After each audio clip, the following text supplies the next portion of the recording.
அடுத்த நாளும் ரொம்ப சந்தோஷமா தான் தொடங்கும் அப்படின்ற நம்பிக்கையோட தான் அன்னைக்கு நாங்க எல்லாரும் தூங்க போனோம். ராத்திரி 2 மணிக்கு ஒரு பயங்கரமான சத்தம். என்னன்னு எழுந்து கண்ணு திறந்து பார்க்கும்போது எங்க வீடை சுத்தி தண்ணி சூழ்ந்திருந்தது. திரும்பி என் குடும்பத்தை பார்க்கும்போது யாருமே இல்ல. என் பேர குழந்தையோட கை விரல் மட்டும் என்னால பார்க்க முடிஞ்சது. அட்லீஸ்ட் அவளையாச்சும் எப்படியாவது காப்பாத்திடணும் அப்படின்னு சொல்லி நீந்தி அவளை என் கையால பிடிச்சி தூக்கிட்டேன். அதுக்கப்புறம் என் ஒரே லட்சியம், என் உயிரை கொடுத்தாச்சு இவளை நான் காப்பாத்திடணும் அப்படின்னு மட்டும்தான் இருந்தது.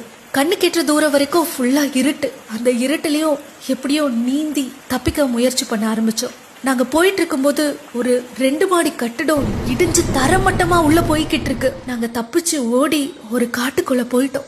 காட்டுக்குள்ள கொஞ்சம் தூரம் ஓடினதுக்கு அப்புறம் பார்த்தா எங்களுக்கு எதிரில 3 காட்டு யானை, அதுவும் ஒரு கொம்பன் யானை எங்க கிட்ட நெருங்கி வந்தது. நாங்க ஒரு பெரிய துயர்ல இருந்து ஓடி வந்திருக்கோம். தயவு செஞ்சு எங்களை எதுவும் பண்ணிடாத, என் குழந்தை எனக்கு காப்பாத்தியே ஆகணும் அப்படின்னு அது முன்னாடி கதறணும்.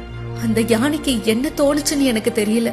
அது கண்ணீர் விட தொடங்குச்சு. அதுக்கப்புறமா ஓடுறதுக்கு சக்தி இல்லாம நாங்க அங்கேயே மயங்கிட்டோம். காலையில சூரிய வெளிச்சம் வரும்போதுதான் நாங்க கண்ணை திறந்து பாக்குறோம். அந்த 3 யானையும் எங்களுக்கு காவலா அதே இடத்துல இருந்தது. மீட்பு குழுவினர் வந்து எங்களை கூட்டிட்டு போகும்போதுதான் அந்த யானை அந்த இடத்தை விட்டு போச்சு. இயற்கையே கண்ணீர் விட்ட நாள் தான் நிச்சயமா அது. Stand with Wayanad.